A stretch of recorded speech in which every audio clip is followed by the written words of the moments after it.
Assalamualaikum warahmatullahi wabarakatuh. Saya Abdul Ghani Ekaca, siswa kelas 11C, akan menjelaskan tentang histologi.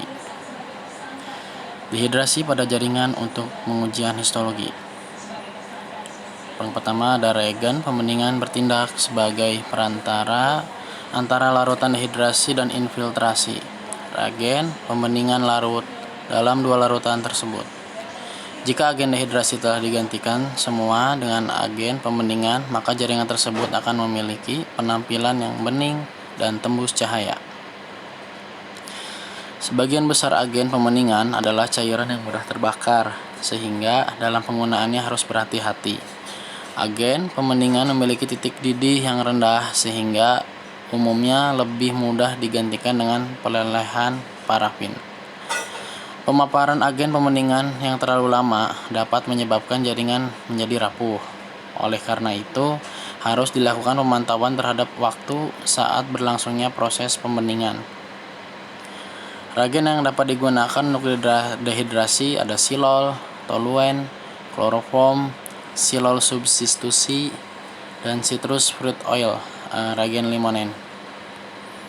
Agen pembeningan harus memiliki kemampuan A. Penetrasi jaringan yang cepat, penghapusan agen dehidrasi cepat, mudah digantikan oleh agen infiltrasi, menimbulkan kerusakan jaringan yang minimal, sifat mudah terbakar dan rendah, toksisitas rendah dan murah.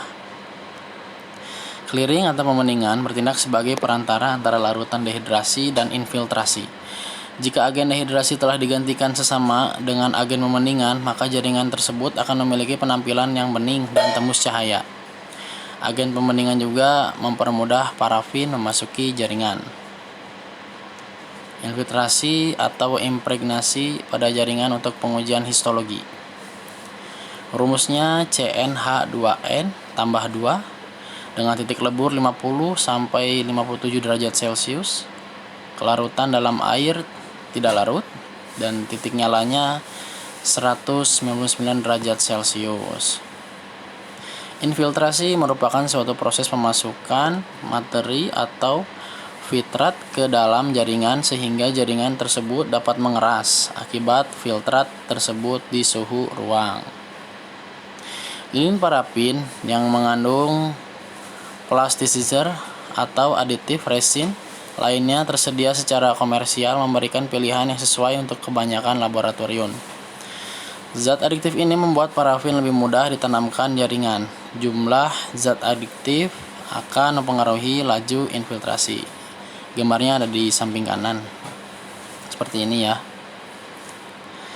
Kemudian zat yang ditambahkan ke lilin parafin pada zaman dulu diantaranya lilin lebah atau karet, resin, polimer, plastik, dan dietilena atau glikol disterat. Banyak dari aditif ini memiliki titik lebur yang lebih tinggi daripada lilin parafin. Akibatnya membuat jaringan lebih rapuh. Contohnya gambar di samping kanan ya. Parafin embedding adalah proses penanaman jaringan ke dalam cetakan berisi parafin cair yang bila dingin akan mengeras sehingga mudah untuk dipotong dengan mikrotom. Perhatikan jaringan yang hendak ditanam. Cek terlebih dahulu berapa buah jaringan yang hendak ditanam pada keterangan di formulir atau di kaset. 2. Pastikan sebelum menutup base mode dengan karet posisi jaringan benar-benar kuat. 3. Pastikan kaset yang hendak digunakan untuk tutup base mold dengan kondisi panas sehingga parafin dipastikan mengalir melalui seluruh celah. 4. Lakukan teknik penanaman jaringan secara cepat sehingga parafin tidak membeku. Sedangkan mikrotomi itu instrumen dasar. Mikrotomi adalah proses pemotongan jaringan ke dalam mikrometer dan menempelkan ke permukaan slide untuk dapat dievaluasi. Ya, yang pertama ini ada rotary mikrotom, yang kedua rocking mikrotom, yang ketiga base ledge mikrotom, yang keempat sliding mikrotom, yang kelima freezing mikrotom. Gambar ada di samping sebelah kanan. Tipe ini yang umum digunakan untuk rutin dan riset disebut rotari karena adanya putaran untuk dapat memotong jaringan pada alat ini, dan kadang disebut juga sebagai alat minor mikrotom oleh penemunya Profesor Minot. Ya, gambarnya di samping kanan. Mikrotom jenis manual yang mengharuskan semua pergerakan mikrotom diatur oleh operator. Jadi alat ini masih manual ya teman-teman. Mikrotom jenis semi otomatis yang memiliki satu motor penggerak otomatis juga tuas pemutar manual, hingga jenis otomatis yang dilengkapi 2 motor penggerak dan tuas dengan fungsi lebih. Proses otomasi pada mikrotom ini dapat mengurangi kesalahan pada proses pemotongan berulang serta mengurangi efek kecelakaan kerja yang sering terjadi pada mikrotom manual. Kalau ini udah otomatis ya teman-teman alatnya. Satu, periksa apakah mikrotom berfungsi baik. 2. Sebelum memotong, blok harus diletakkan di atas es dan diperhatikan jenis jaringan, khusus jaringan epidermis ya. Yang ketiga, lakukan pemotongan tebal atau trimming. Yang keempat, pasang ukuran mikrometer 3-5 mikron. Yang kelima, lakukan pemotongan tipis dan hasil potongan pertama, kedua dibuang, selanjutnya diambil. Keenam, hasil pemotongan diletakkan di bak air atau water bath dengan suhu 40-50 derajat. 7. Setelah mengembang, segera mungkin diambil atau diletakkan ke kaca benda.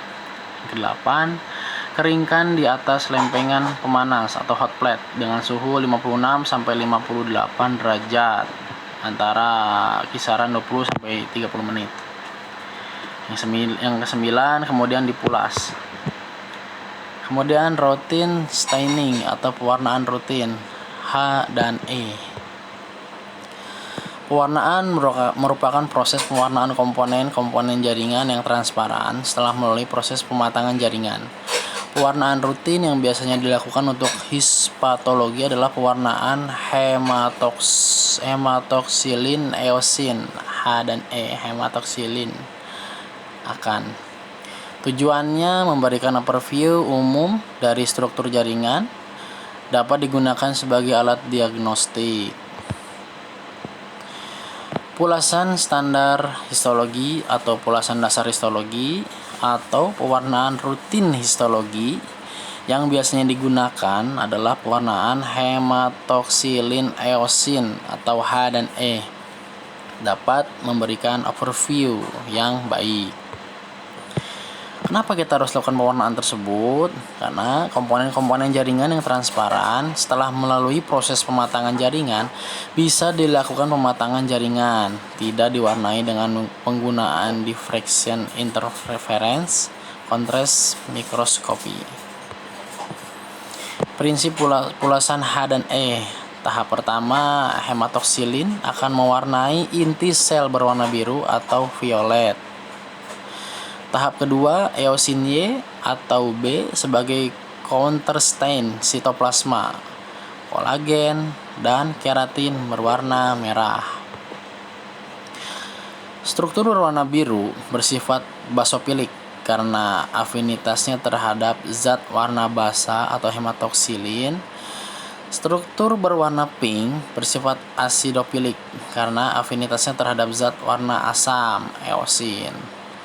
Gambar contoh gambar ada di samping kiri ya teman-teman. Kelebihan pulasan H dan E. Hasil pulasan sempurna yang dihasilkan dari kombinasi 2 zat warna, ready to use reagents, dan mudah digunakan. Tahapan pewarnaan HE. Yang pertama ada pemanasan, kedua deparafinisasi, ketiga rehidrasi, keempat staining, kelima dehidrasi, keenam clearing, dan terakhir cover slipping. Komponen reagen pewarnaan HE, hematoksilin Harris, meliputi hematoksilin kristal 5 gram, alkohol 100% 50 ml, Amonium atau potasium aluminium 100 gram, Aquades 1000 gram, mercuric oxide yang warna merah atau red 2,5 gram, dan hasilnya atau intinya berwarna biru. Kemudian yang kedua ada eosin dengan konsentrasi 0,5 sampai 1% dalam air atau alkohol. Kadang-kadang diberi sedikit asam asetat untuk menajamkan warna, 0,5 ml sampai 1000 ml larutan. Sitoplasmanya berwarna merah muda. Kemudian komponen reagen pewarnaan He yang ketiga adalah larutan alkohol asam, meliputi alkohol 70%, 1000 ml, HCl atau konsentrasi 10,0 ml. Yang keempat, bluing atau lithium karbonat jenuh. Ada lithium karbonat 1,0 gram, Aquades 100,0 ml.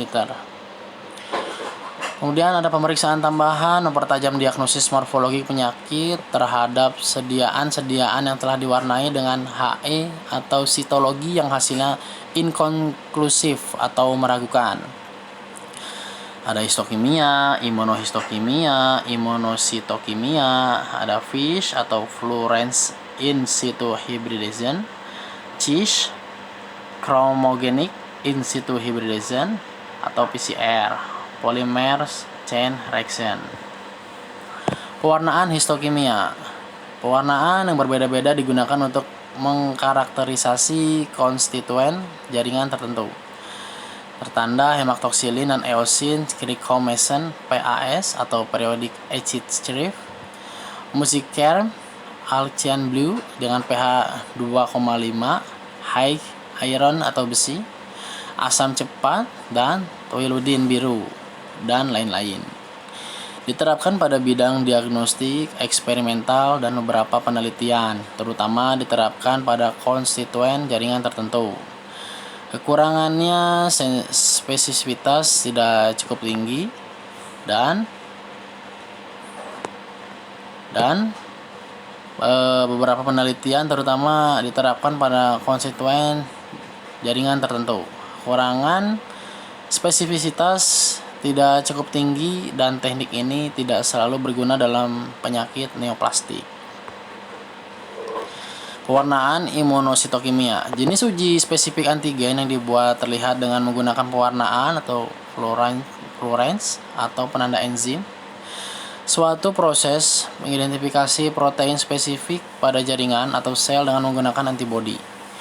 Tempat pengikatan antara antibodi dengan protein spesifik diidentifikasi dengan marker atau ditandai yang biasanya dilekatkan pada antibodi dan bisa divisualisasi secara langsung atau dengan reaksi untuk mengidentifikasi marker. Marker dapat berupa senyawa berwarna, zat berfluoresensi, logam berat, label radioaktif atau enzim. Teknik imuno atau histokimia penting untuk 1. Membedakan antara gangguan dengan morfologi yang mirip dan juga mencirikan sifat-sifat molekuler kanker tertentu.